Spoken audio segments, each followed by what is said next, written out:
Hey guys, welcome back to World Mechanics. Our mission here at the garage, guys, is to save you as much money as we can. That's why we make these absolutely free videos.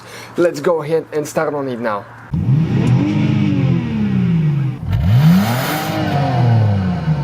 Today we are going to show you how to replace the tail light bulbs on a Jeep Patriot. It's the same from 2007 until now, present 2015.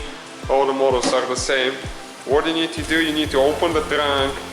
And in our case we're doing the right headlight, but it's the same for left and right. And right here there is one clip that you need to pull out with a screwdriver.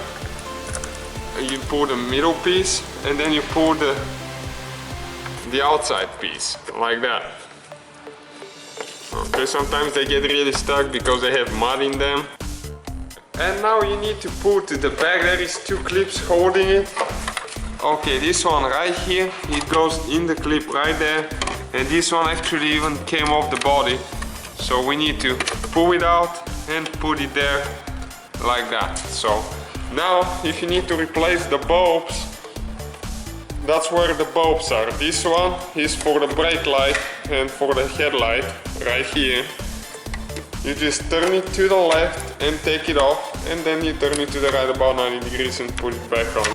And this one right here is for reverse if you need to replace it.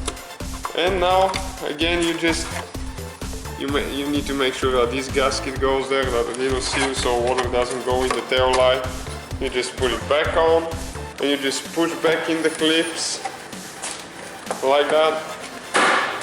You can hear them clicking, and now you put the center piece, the outside piece in like that, and then you push the center piece.